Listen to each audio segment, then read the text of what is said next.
National Fire Radio. National Fire Radio. Hey everyone, welcome back to the podcast. This week, the week of May 8th, all new episodes. 2 weeks ago, we had FDIC. We were on location. We shot a ton of content, worked on a bunch of projects with different manufacturers. It was an incredible week. And then the following week of May 1st, we kind of ran some reruns as well as content that was shot and podcasts that were recorded at FDIC with some great people. And so that was a lot of fun. That was last week's lineup. This week's lineup, though, we're back to it. All new episodes. And so sit back, enjoy. Thanks for joining us on the National Fire Radio podcast. Check out The Size Up by Robert Pipero, our buddy Pip, the little guy with the mohawk.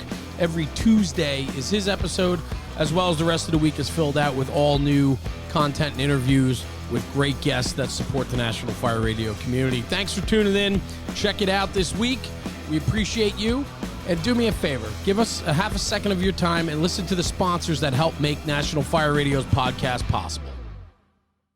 Hey guys, before we start the podcast, real quick, I want to mention the Gone to Texas Fire Forum and Expo being held in Arlington, Texas on June 9th and 10th. Myself, I'm going to be emceeing the event for 2 days with nationally renowned speakers that will be there for the weekend. Mo Davis, Clyde Gordon, Rick George, Mickey Farrell, Jacob Johnson, Dennis Riley, and so on. The list goes on and on. I was there last year, helped MC the event last year. It is a growing conference in an incredible venue. Globe Life Field, which is home to the Texas Rangers in Arlington, Texas, right in the entertainment district, right at the PBR bar, which we're going to have a social after the first night. I'm telling you right now, there's no other venue like this. The room actually overlooks the field. You get to walk the stadium. It is such a cool venue. Arlington, Texas, June 9th and 10th.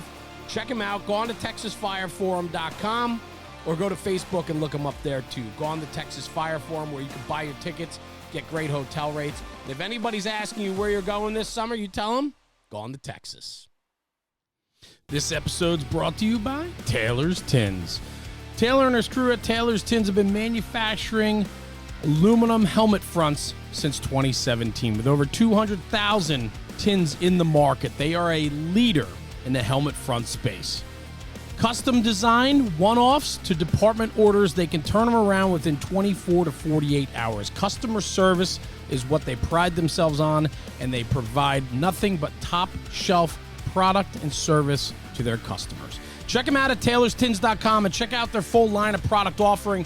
They've always been a very strong supporter since day one with the National Fire Radio podcast and platform, and Taylor and his crew have become dear friends of ours, and we appreciate the support. And at checkout, for a little extra bonus, use coupon code NFR Sent Me. That's NFR Sent Me for a discount on your order. Exclusions do apply. Anyway, check out TaylorsTins.com for the latest and greatest offerings from Taylor and his crew. And in the words of Taylor, stop burning up leather. Hey, everybody. Welcome back to the National Fire Radio podcast today. This is one I've been waiting for. I had to strong arm this guy to join me on the podcast, and I'll get into the backstory as to how I got him to get on. I had to leverage another interview, and then I hit him on the back door and said, listen, man, I'm going to do you a solid. You got to do me a solid. I'm making it sound a lot more glorious than it was, but it was literally just a big ask for me. So today I want to welcome District Fire Chief of the Boston Fire Department, Joe Minehan. Joe, welcome to the show, brother. Thanks for having me, Jeremy. I appreciate it. Yeah, this is surreal, for sure. What? Okay, surreal, my ass. Get out of here, bro. That's crazy. This is so fun because I get to meet incredible people. We met at FDIC, so it was nice to shake hands and get to meet each other face to face. You were hanging around trying to capture, grab my attention. I'm like just a spinning top at events like that, so my brain's going 1,000 miles a minute and so on. But it was nice to catch a few minutes with you, and I'm very much looking forward to the conversation today with you. I know how deep your roots go in the Boston Fire Department and the American Fire Service. Goes back into the 1800s with your family's legacy. You're a fourth-generation firefighter in Boston alone. And that's just including the Minehan name, but then there's also some relation that goes even prior to that, correct? That is correct. Yes. So when my great grandfather had come to the United States in the late 1890s, he obviously fell in love, met a woman. They got married. This guy's this her father was a firefighter already. He was a district chief at the time. Some people tell it he came on in around 1874. Wow. So since about 1874 till now, somebody in my family's been kind of hanging around the fire department. It's one of those jobs. Like when you talk about the inner city, especially the Northeast, New York City, Boston, right? Philadelphia, these are cities that are very much ingrained with a lot of families that have come up through the ranks. I mean, you're a fourth generation firefighter with the Minehan name, plus there were people prior, as you just said. I mean, when you start looking at that and breaking it down, man, legacy firefighting, 4 generations, that's pretty wild and powerful. But you're probably not the only family that has legacy roots like that in the Boston Fire Department. No, definitely not. There are. I mean, I couldn't even count how many in the past and up until now. I think there's at least one other family that has 4 generations on the job. So That's very cool, man. I was scrolling through. I was online. I was doing a little homework, right, and so on. And believe it or not, I do a little bit of homework before I hop into episodes. I'm not the most studious guy here. Where I do a tremendous amount of educating myself because I like to learn through the conversation, like the listener does. But I get the background bullet points. But I'm going through the roster list of the Boston Fire Department of like all the members. And it's just so funny looking at all the Irish names and just that Irish blood that runs just wildly through the Boston Fire Department over all these generations. I mean, it's just very cool. Yeah, absolutely. I mean, I don't know. I assume most people. I mean, I guess I assume because I know this, but it was a job that nobody wanted, nobody would take because it was very dangerous and. There weren't the safety rules and there weren't the procedures and there wasn't the safety culture that we kind of have now where people were expendable, right? So you get off the boat, get a job, something happens to you, they replace you with somebody else. And for a long time, only the Irish would take the job. Yeah, and that's wild. But you know what comes from that? Though the sense of hard work, the sense of being a part of the fabric of the culture of the city. Like these are jobs that like nobody wanted, but we needed to have. And for the Irish to step up like that, it's a testament to their fortitude and their work ethic and all of it. And I love the history of all of that, especially in the Boston Fire Department. But that was very popular throughout the fire service culture very early on in the earlier generations of firefighting. Absolutely. Yeah. So let's break this down a little bit, right? So you and I were talking before I hit the record button. So we're going to go with the 4 generations of the Minahans in the Boston Fire Department, right? You are 4th generation. But before that, obviously, your great-grandfather came over from Ireland in 1899, soon after joins the Boston Fire Department, right? That's correct. Yep. His name was Michael. He came over late 1898, early 1899, and took the first job that he could get, and it happened to be the fire department. And he ended up retiring as a chief of the fire department, a chief with him? He was a district chief. Yeah, he retired. He did 46 years, 1899 through 1944. Wow. Spent 46 years, basically working his ass off. 46. I'm 46 years old. So, I mean, what a career. Back then, too, right? In 1900s, like the early 1900s. That's incredible, right? I can only imagine what a 46-year career was like back then. That's incredible. And then your grandfather, right? So he ended up retiring as an engineer, which is a chauffeur or driver's position, right, in the Boston Fire Department?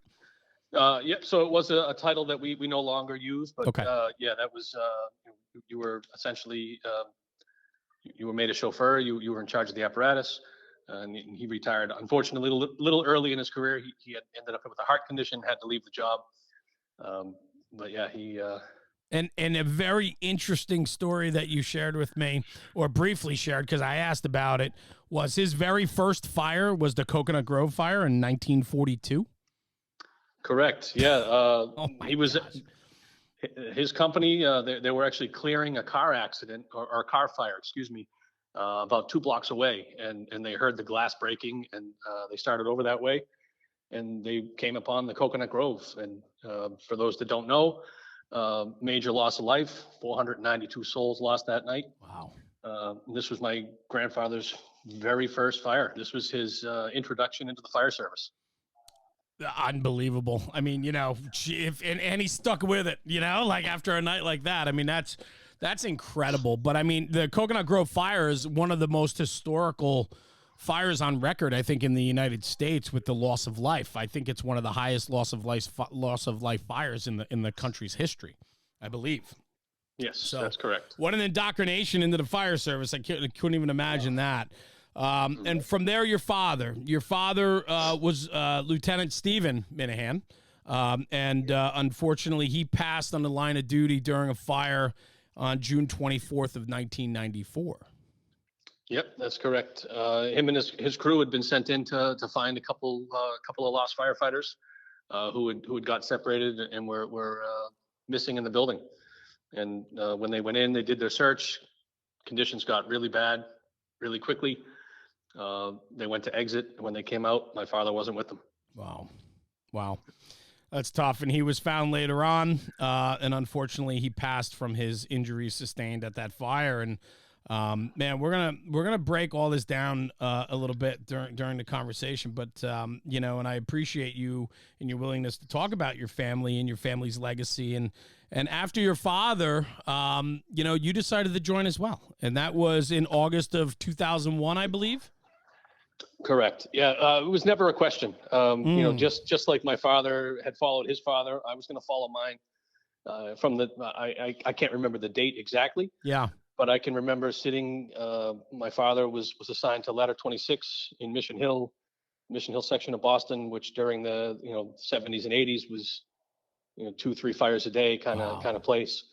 And he loved it, right? He loved going to work. He loved coming home. He loved spending time with his family, and then he loved spending time with his other family at the firehouse. And he used to take us with him. Right? We used to go, and I remember distinctly, and my mother has a picture of it somewhere, of myself and my older sister sitting in the tiller, the bubbles, one of us on each side, our heads kind of sticking out. Yeah. And that very moment in my life is when I decided this is what I want to do. That's powerful. I mean, not every kid has the ability to remember back to when something was ingrained so heavily into them that they wanted to do that as a profession, and then you've been able to do that. But not only that, with all of the unbelievable stories, though, that you grew up with and being exposed to it, I mean, that is a job that also took your father away from you, though. It did. But I'll tell you what, aside from obviously the tragedy of what happened to my father, sure, and the circumstances surrounding it, the way that we were protected and the way that we were cared for by his guys and by his friends, people that he had come up through the ranks with, that's what sticks out to me. Like the idea that in their, they were experiencing their worst of times as well. Sure. This was their best friend. This was their boss. This was their buddy. And they took it upon themselves to take care of us. And I think at that point, I kind of realized that the fire department isn't just fighting fires. Yeah. It's taking care of your people. Right. I think it's, I don't know if it was maybe Patty Brown that had said this, when people need help, they call us, right? Yeah. But then when we need help, who do we call? Right. Well, we call each other, and we show up for each other because that's what we do. And that to me became the essence of the fire department. Yeah. It wasn't, as much as I love, I love going to fires. The idea of being a family and being part of something bigger than me really resonates, and that is important to me. And I'll be honest with you, I get that from the Boston Fire Department, even from my younger years of just studying the fire service. Boston Fire Department to me has always stood out as a very close-knit, close-grouped organization of people that are in love not only with the fire service, but also in love with the service to the city that they truly love, which is Boston, right? I mean, there's just something about the Boston Fire Department that screams family to me. Yeah, it might be the fact that we're so, such a small big, for a city, we're very small. Right? Yes, We're close knit as it is, and a lot of the folks that work together grew up together in the same neighborhoods, and we watched the firefighters take care of our families as kids, and then now we can return the favor to the next group of kids. Yeah, that hardworking. You think about generation after generation. I mean, you're fourth generation, and still maintaining those traditions and values of the fire service, the ones that were ingrained into you. I mean, watching your grandfather, I don't know if you knew your great grandfather, watching your grandfather, I'm sure, your father. I mean, being exposed to it like you were, it laid an unbelievable foundation, not just for a love for the fire service, but the importance of the values of hard work, right? And looking after one another. So there was always this mysticism about the fire service, right? The job, right? We call it a job, but let's be honest, it's not a job. It's something way more than that. There's so much more to it than just showing up at work. And I don't know. I think that's very important. Yeah.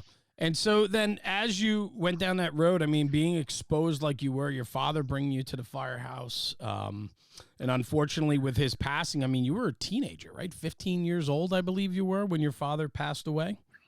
I was 15. I was very angry. I hated the whole world. I didn't really have, other than knowing that I was going to eventually be a firefighter. That was my goal. I didn't have any other direction. I was kind of lost. Yeah.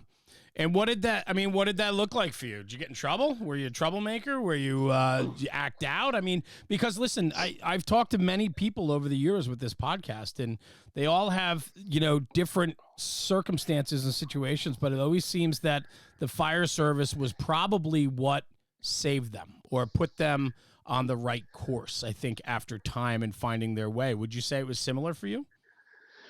I don't know if it was the fire service that saved me. Okay. I think there were other circumstances. Yeah. There were other things that I got involved with. One thing my aunt, my father's oldest sister, had said to me, when I was, because she had experienced her own set of trauma with her own kids and her own family, and she had said to me when I was 15, again, I'm angry, I'm miserable, I hate the world, I hate everybody, I just want to fight, I just want to, I want to be angry. I just wanted to be angry. Rightfully so.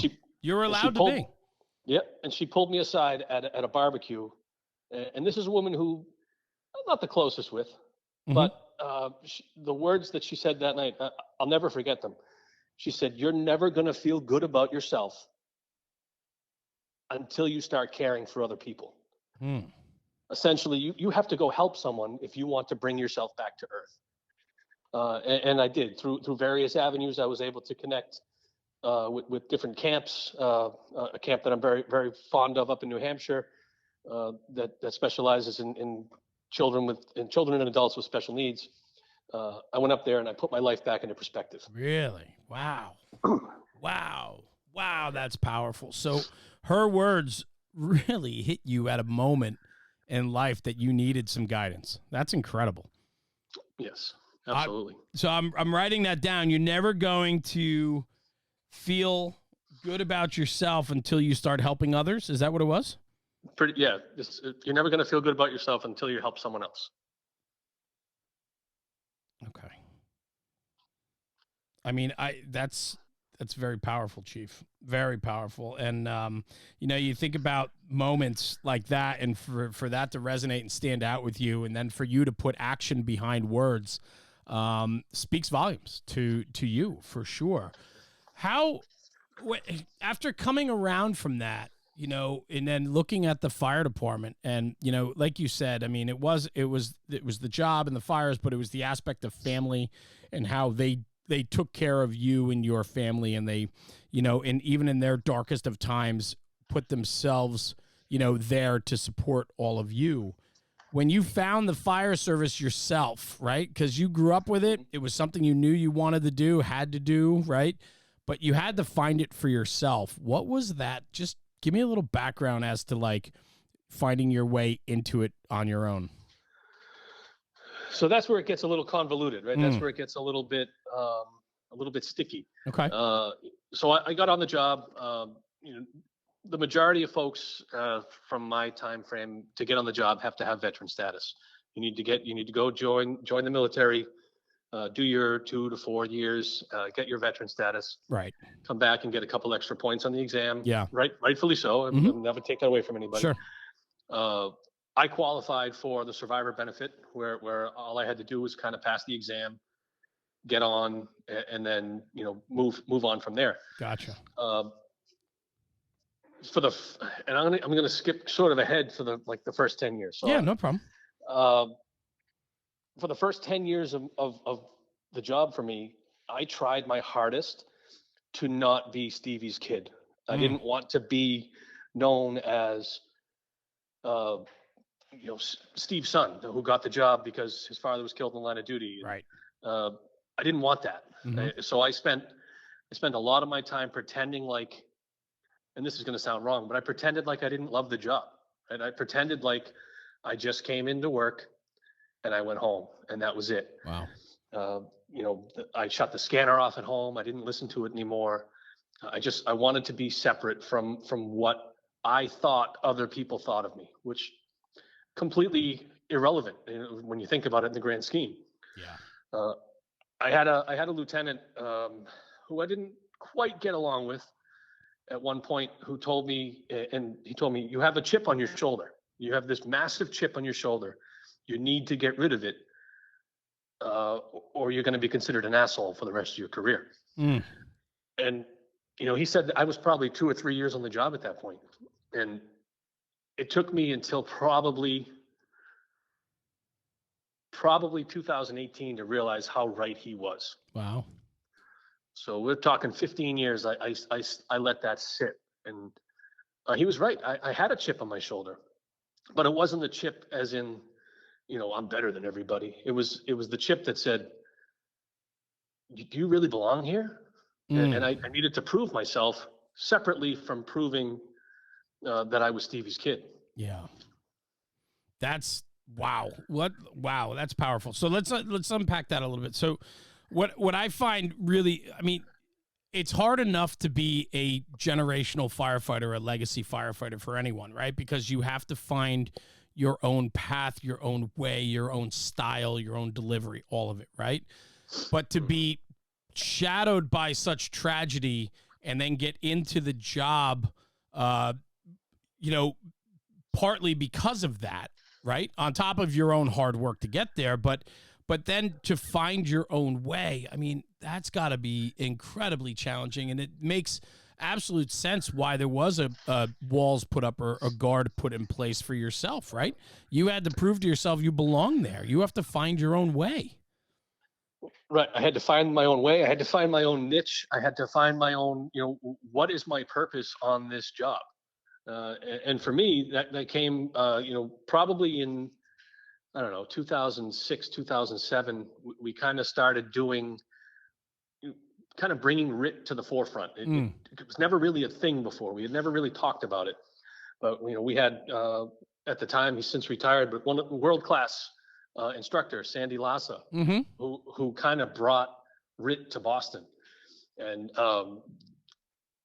the first time we had done the drills, I was introduced to the long lug out, which for us, we had renamed after my father.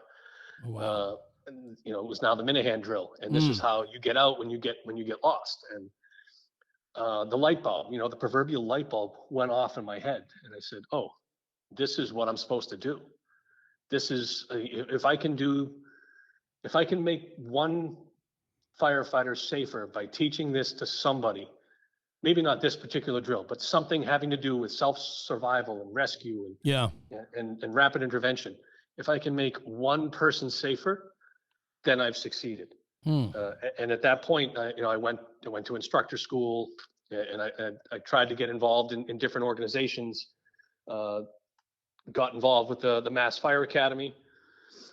Had the fortune of working with some amazing people, and I know one of them you've had on your podcast a couple times, Dave Gallagher, or sure. OG, absolutely, as they call him.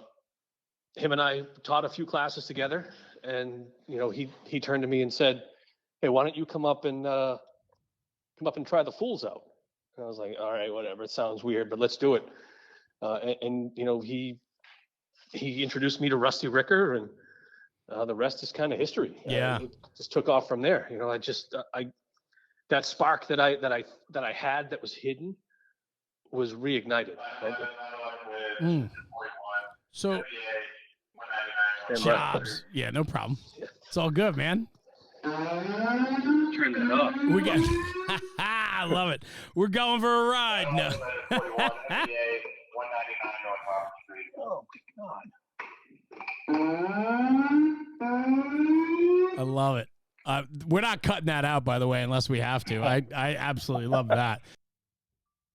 This episode's brought to you by Teledyne FLIR. Teledyne FLIR is the originator and creator of thermal imaging technology. In 2013, FLIR launched the K-Series camera for the public safety sector, in particular firefighting. They have created cameras over the last 10 years for every position on the fire ground. From tactical to situational, their cameras help us make the right decisions on the fire ground.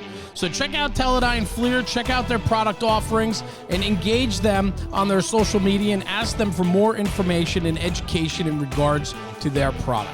Teledyne FLIR is producing one of the best cameras on the market, and they're a proud sponsor and partner of the National Fire Radio podcast. So go over to www.flir.com and look up the public safety file, and you'll find the latest offerings from Teledyne FLIR.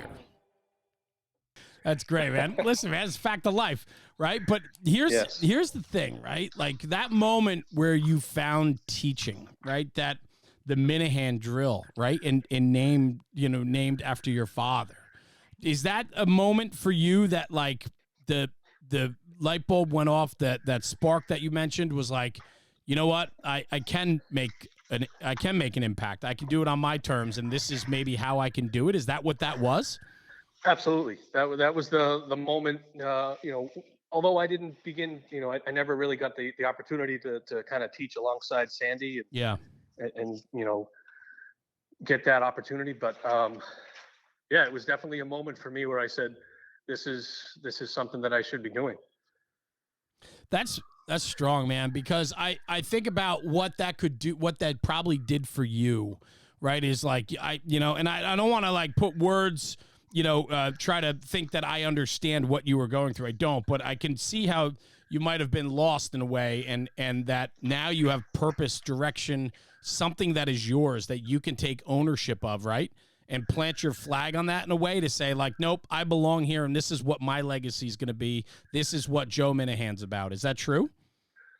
That's pretty accurate. I kind of feel like, and I think if you talk to any of the guys that I have the fortune and the opportunity to teach with, they'll say the same thing. I get very passionate about safety and survival. Yeah, it's kind of my, it's kind of the hill that I'm willing to die on, figuratively. Well, it makes sense, brother. It absolutely makes sense. So, fast forward a little bit then. So that's a few years back, and you're starting to find your place, and you're starting to realize like, hey, I belong here. This is for me.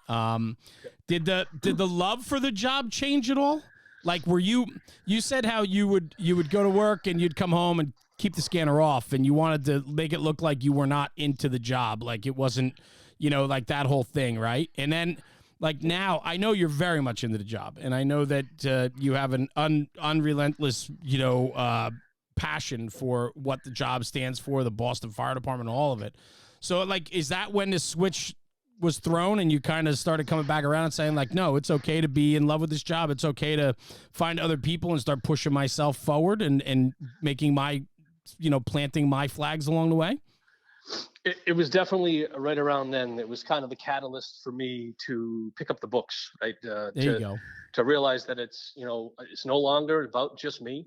I want to be somebody that other folks can look up to now. I'm done being the guy that hides in the shadows.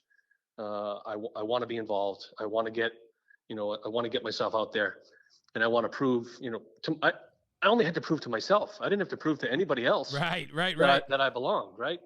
I had to prove to myself, and I think taking that instructor course and meeting some people that I never would have met otherwise. That was the proof I needed. That was it. How important are people around you? Like guys like OG, right? Dave Gallagher, who's been on the show. He's a dear friend. I talk to him as often as I can, and I'm pushing him to write a memoir and all of it, right? Please do. I am. Listen, I've been on him for 3 years now to start putting his thoughts down on paper and to start putting together a memoir, because his impact, the stories he has, the things he's been involved with, the people he knows, could just lay such an incredible blueprint for so many to learn from. I think Dave is a very special person. I'm glad that you found him. Yeah, and I honestly, I think he might have found me, right? I get it. We taught a class together, basically a writ for dispatcher class, and he walked up to me and he was like, "Hey, I'm Dave." I was like, "Oh, who's this old guy? I don't know this guy." I love it. And probably 10 minutes into talking with him, I said, I got to be friends with this guy. Yeah. He is everything that's good about the fire service. I couldn't agree with you more. He still inspires me every time I talk with him, and I do put him on a pedestal of being one of the most special people that I do get to talk to, for sure. What does somebody like that do for you? Like, is that like, do they just push you to be better now that you've, in your words, come out of the shadows, if you will? Like, do you realize now and value, or that boss that told you to get your chip off your shoulder that made you kind of maybe refocus and say, what am I doing here? What's my purpose? Like, how important are people like that? Oh, you couldn't move forward without them, right? You need to be pushed a little bit. Right? Yes. You need to be taken out of your comfort zone, right? What's the saying? Like, never a calm sea, never a sailor made, right? Yes. You need to experience some sort of adversity if you're going to be better than you were yesterday. Go ahead. The reason why there's a break right now is I'm writing that down, because I think that's a very powerful message. You need to experience adversity, and adversity comes in so many different ways, but I firmly believe that. I love that. Need to experience adversity. It's the only way you're going to get better and push yourself forward, right? If everything's calm seas, right, every single day, when the challenge comes, you're not going to be up to the challenge. 100%. And that's true in everything. And listen, the adversity for me might be different than adversity for you, and it might be different for so-and-so. It is what it is. You can't base your experiences off of someone else. That'll never work. That's right. So talk to me a little bit about your own experience. I mean, coming up through, outside of the whole legacy firefighter thing, Boston's a fire town, and so on. So, and it should be said, like you said before, it's a small, big city, right? So the size of the department, how big is the Boston Fire Department? We have about 1,600 members. Okay. And then how many what do you have? Engine and truck companies? 30, I think it's 33 engine companies, 22 ladder companies, 2 rescue tower companies, right? Yeah. 2 rescues, okay, and the fireboat. So the district chief position, then, what is that in Boston versus like the rest of the world? Is that like a battalion spot or a deputy spot, or? Yeah, I would say we consider it like kind of what New York City does as far as the battalion. Right? Okay. So I'm a district chief. I'm in charge of a certain area of the city when I'm working. Yeah, I guess considered roughly around the same. I know most of the country uses battalion. Yep. So I got you. I know all my buddies in Jersey say battalion. Yeah, well, listen, you Northeast guys, I mean, there's a lot of district chiefs. Hartford runs district chiefs, right? Like, there's cities that run district chiefs. It's probably a Northeast thing, I think. But, no, I get that. So what does that look like for you? You like the car? Do I like the car? It was, to put it bluntly, I don't love being the chief, right? I don't think that I mean, I guess I was ready because I took the sure. exam. No, I get that. I miss the fire. I miss the fires. I miss the inside. I miss being in there with the guys and doing with it what we do. Right. But at the same on the flip side of that token, it was the right move at the right time. I get it. For my family, for myself, my bruised and battered body. Yeah. It was the right move. I don't regret it. I don't love it, but I don't regret it. Well, I think there's something to that, right? Like if you're put in a chief's position, right? You promote and you get to that position, but your heart is still on that fire floor. It makes you very much in tune with the companies that are working on your behalf, right? Or that you work for, actually, right? You're working on behalf of them, right? Because you understand that, and you understand the tempo and the push on the fire ground, right? And I think that's super important. I also think one thing too that was explained to me a while back, and I forget where it came from, but what I thought was really cool was, if you want to affect change in your organization, you know, it's easy. It's not very easy to do from the bottom up, but as you promote and go up the line, you know, you're a line fireman. You love that. You love the fire ground. Well, then in the district chief's position, you can affect some change for them, right? I think so. You know, and I think a big part of that is, you know, don't forget that you rode that back step, right? The second you forget where you were, the second you've lost where you are, right? That's no matter how high you make it on the job, whether it's commissioner or chief of department or whatever, or no matter your success on the job, no matter what you know, how many medals you end up walking away with, if you forget where you came from, you've lost. Like that's it. Yeah, I couldn't agree with you more. How do you stay grounded like that then, right? Like, is it the individual? Is it the company you come from? Is it the priorities? Because, like, I think of so many people that, you know, or chiefs that you watch and they kind of lose their way as they climb the ranks, right? And I had this conversation a while back with Brian Nardelli, right? And, you know, one of the best. Oh, my God. Talk about a guy who never forgot where he came from. Right, and that's my point, right? Is like he's now in a chief of department position, and yet he constantly talks about his people, and it's his people, it's people, it's people, and it's not him, it's we. And you know, and I think that's very powerful. But so many people lose track of that as they climb the ranks. How are you staying grounded, man?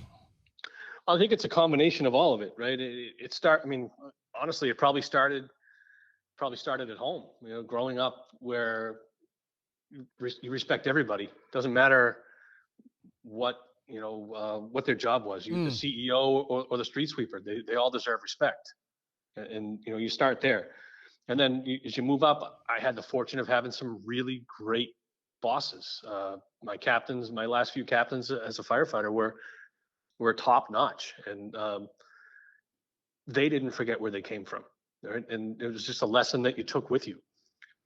Yeah. I'm right. I love that quote, CEO or street sweeper. I love that, man. All deserve respect. Yeah. I mean, I couldn't agree with you more. What does that look like today on the fire ground? I mean, do we have good bosses? I mean, the traditions of the Boston Fire Department are still very much alive and well. And I think, you know, we talked about family. We talked about the culture that exists within the Boston Fire Department, that hard work ethic, right? All of it. I mean, it's still so important that we mentor and push the next generation forward. Boston's still on track? Absolutely. I love that. I think that for sure there are guys on guys and girls. I mean, one of the best chiefs on our job is a female, and she's just, I mean, someone that I look to for advice. You know, so it doesn't matter if male, female, blue, pink, purple, doesn't matter. If you're there for the right reasons, then yeah, it's going to work. Yeah, be of the job.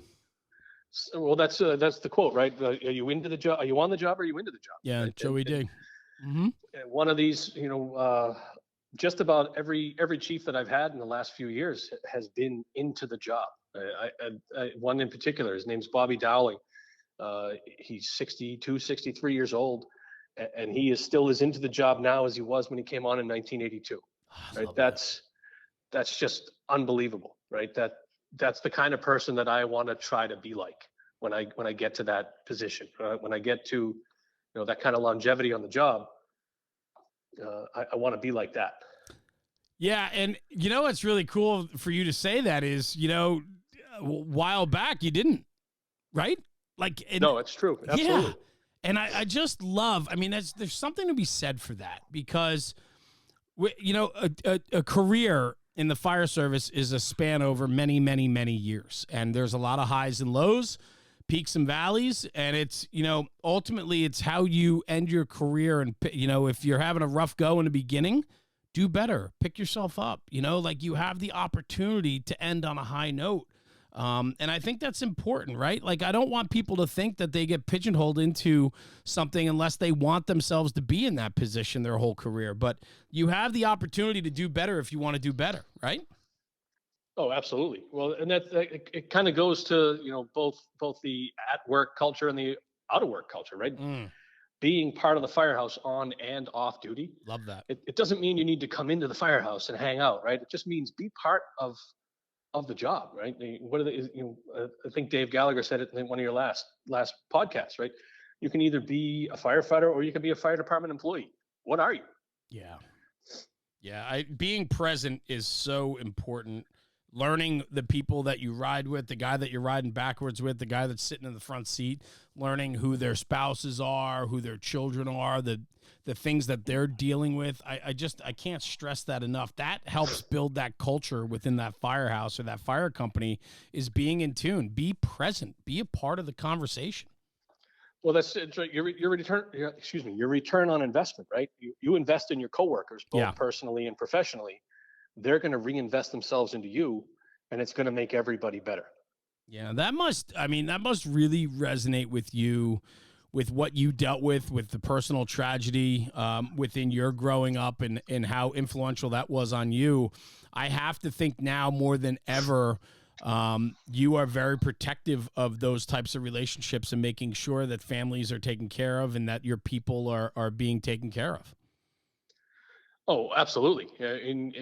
Because that's the long and short of it, right? That's where the rubber meets the road. If you're not there at the end of the day for your folks, then you're not there. Right? You mentioned be present. What does that mean to you? What does it mean to me? Just be there. When they may not want to talk to you, they just may want to sit with you, right? It doesn't matter. Yeah.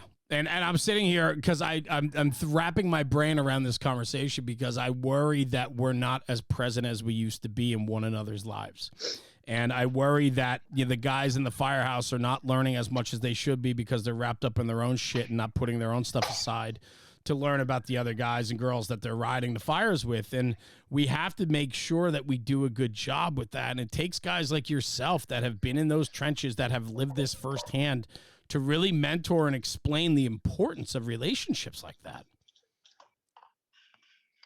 Well, that's because that's what it is. Let's be honest. I mean, we're not running 10 fires a day like we were in the 70s and 80s, right?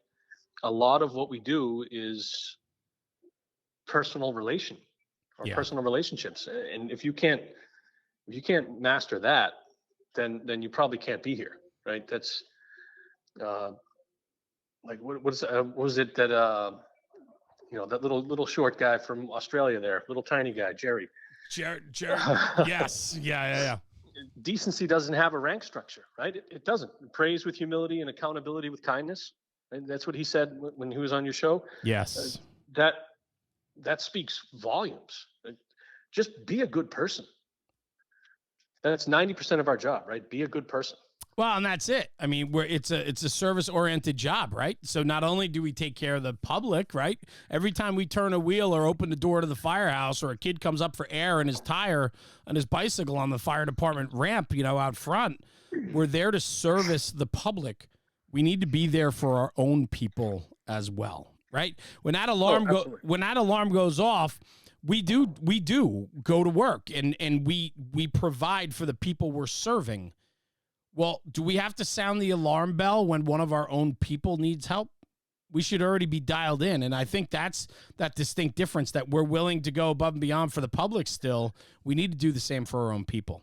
And I can't stress that enough, because I think that some of that's getting lost, and we need to do a better job in making sure that we're there for one another and really understanding what people are going through now more than ever. There's a lot of turmoil when it comes to mental health, physical health, ailments. These are things that we need to be in tune with now more than ever, Chief. I firmly believe that. Well, and that's 100% true, right? We've made some really, really big strides with the peer support network, critical incident stuff up here. We have an incredible framework. The captain that's in charge of it, Kevin Preston, he is top notch. He's putting everyone basically before himself. I hope he doesn't burn out, because he really is burning the candle at both ends. But we have an incredible framework of peer support, because we know how important that is. Because without that, I mean, we have our EAP program, which is, the employee assistance stuff. It's not the same, right? Yeah. Sometimes people just want to sit and have a conversation or a cup of coffee. You never know how powerful a cup of coffee is, right? That's all part of that. The good human skills, right? They're vital. Be a good person. I can't stress that enough. And then you mentioned it, right? Like figuring out that work-life balance. You should be happy to come to work, but you should also be happy to go home. And if one of those isn't jiving, then something's wrong, and you probably should sit down with somebody. 5th generation Boston Fire Department ? Something like that. I hope, right? I mean, like you have children, correct? I do. I have 3 boys and a daughter, and I've talked about it with them. Sure. I've made it a point to not. I don't want to force them into it. I get it. I don't want them to regretfully take the job. Mm-hmm. But if they want to do it, I am all for it. I invite them into the firehouse. My youngest son, Zach, has come into the firehouse with me a handful of times. Love it. He loves it here. Awesome. And the guys love him. He loves sitting at the table and just shooting the shit and sliding the pole. And he loves it. And that's what kind of got me into it, right? Just coming in and hanging out with Dad. And I think that's so important. I have a lot of similar stories myself. My father introduced me to the fire service, and we grew up with it. It's not, he was a volunteer fireman, and, it was a lifestyle for us. It wasn't his job. It wasn't his main job. But, man, when he came home from his main job, that was his focus other than his family. And that shined through, the fact that he was civil-minded and wanted to give back to the community like he did. And that really resonated with me and stuck with me. And I think that when you lay a foundation like that, like my kids are very much aware of the fire service. My 2 older kids didn't go into it. I don't think my 16-year-old daughter will, but my 15-year-old daughter just started expressing interest. And I'm shocked, like floored by it, right? And I'm awesome. And I said to her, if this is something you want to do, I said, I support you 110%, and you tell me what you want from me, and I'd be more than happy. I don't want to push it. I want her to learn on her way and have her find her way. But man, could I, I told her, I said, you have no idea what I can help you with if you allow me to help you along the way, but we'll do it in the right way. And, I want her to find her own love for it, but I can tell you that the early foundation of exposing them like you have with your kids and I have with mine, I think is just so important, not just to your family dynamic and home dynamic, but also to the fire service. We need legacy firefighters. We need kids, guys, girls that come up through firefighting families to go into that family business, because I firmly believe that those are some of the strongest people we can have on the line. I really do. Yeah, absolutely. And I'm fortunate enough, if my kids decide that they don't want any part of this, and that's okay. I'm not going to, like I said, I'm not going to force them, but I do have, nieces and nephews who have expressed interest. I love that. I have a sister who is involved in the fire service herself. She's one of our lead dispatchers here in Boston, and she does a phenomenal job. Obviously, she might hear this, but I'll never tell her that. She's really good at what she does. Yeah. And whether her kids decide that, hey, I want to try this, I want to give it a go, great. If they don't, great. It is what it is. Yeah, I think there's so much importance to that. I think every kid needs to find their way. But I also think this too, right? Like I think today more than ever, guys are afraid to introduce their kids more so to the fire service than they used to be. And I think we're losing because of that in a way. I think that, I think about the guys in my firehouse and their kids and how much do they expose their kids to the fire service, or how many guys in my firehouse, their kids have not become firefighters. And I'm like, that's okay. But like, you would expect a few of them to follow suit, and they didn't. And so it's like, well, did we not value the fire service enough to kind of give them a head start or a push, or is it something else? I don't know. but I think we need to do a better job at protecting the sanctity of the fire service, because you and I talking right now firmly believe that this is the best thing in the world, right? I mean, outside of our own family and our kids and our spouses, like, it's the fire service. It's a lifestyle. It's something we subscribe to, and we'll be firemen to the day we die, right? Because we just firmly believe it's that good. Then why don't we want that for our kids? You know what I mean? I would love it for, like I said, I would love it for my kids. Yes. And if I can steer them one way or another, I will. But I'm definitely not going to force them. I know it. Because I think sometimes you'll find that some of those kids that were forced onto the job by their parents maybe don't love it the way they should. I get it.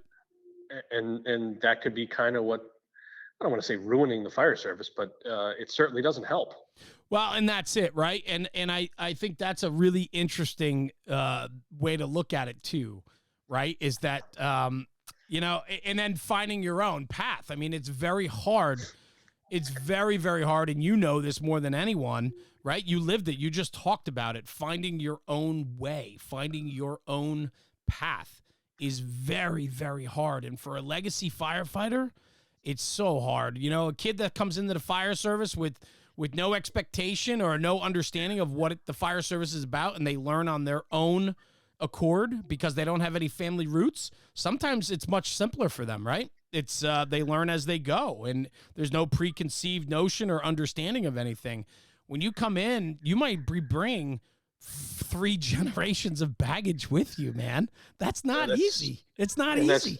Right, that's 3 generations of expectations, right? Yeah. Well, your father could do it, why can't you? Or your mom could do it, why can't you? Yeah, that becomes tough. Yeah, for sure. But I do believe this, and I believe wholeheartedly just through this conversation and getting to know you and then chatting today and just looking forward to a long friendship ahead, man. I love where you are. I think you bring so much passion to the fire service. I've seen it. I've heard about it. Friends, mutual friends. I mean, that's what this is all about. I had people reach out to me and say that you got to get Joe Minehan on the show. He's got a lot to share, and he brings a lot to the table. And I didn't know much about you. Obviously, you know the legacy stories and all of that and so on. But what I think is super important is, as much as we want to protect the legacy and talk about those that came before us, especially your own family, you're also forging your own path. And you know, we need to talk about that, because you can't overshadow today. We always, you know, we idolize yesterday, we're fearful of tomorrow, but we don't talk about today. I think we need to talk about today. Well, that's just it, right? You know, we've kind of gone away from the idea that you're allowed to love the job, right? Yeah. It's okay to love the job, right? Yes. Tommy Kenny, probably one of the greatest instructors in the history of this country. Yes. That was one of his lines, right? It's okay to love the job. There's nothing wrong with it, and don't be ashamed if you do. Right? If you love the job, yes, you're going to get made fun of. But you know what? You're going to get made fun of if you don't love the job. So might as well make it worth it. I agree with you, brother. I couldn't agree with you more. I mean, we should be shouting it from the mountaintops about how good this job is. And listen, it's not all sunshine and roses. Whether you're a volunteer career, there's going to be highs and lows. But, you know, the overall view of it, it's a very good institution, and we need to be very protective of it. And I think, you know, doing and getting out and teaching and talking and educating promotes this job. And Joe, you're doing that, man. I thank you very much. I really do. And I appreciate you joining me today on the show. It was freaking awesome. Could talk to you all day. I appreciate that. Thank you. It's been, like I said, an absolute honor and pleasure. I mean, this is not something that in my wildest of dreams would have said, you know, like I told you before we started recording, like 10 years ago, if you said, oh yeah, you're going to be on a podcast someday, I would have told you were a liar, because I have nothing to offer. Right? 10 years ago, I felt like I had nothing to offer. Well, 10 years ago, maybe you felt that way, but you still had something to offer. And I think what's incredible is your willingness to be very candid in the conversation today, in sharing some of your story and talking about some of your struggles and how you came forward from them, because I'll tell you right now, they're going to resonate with people. There are a lot of guys and girls out there that are carrying a lot of baggage, and I don't mean baggage in a negative way by any means. When I say baggage, I'm talking about things that have plagued them over their life or career that has either slowed them down or torn them down.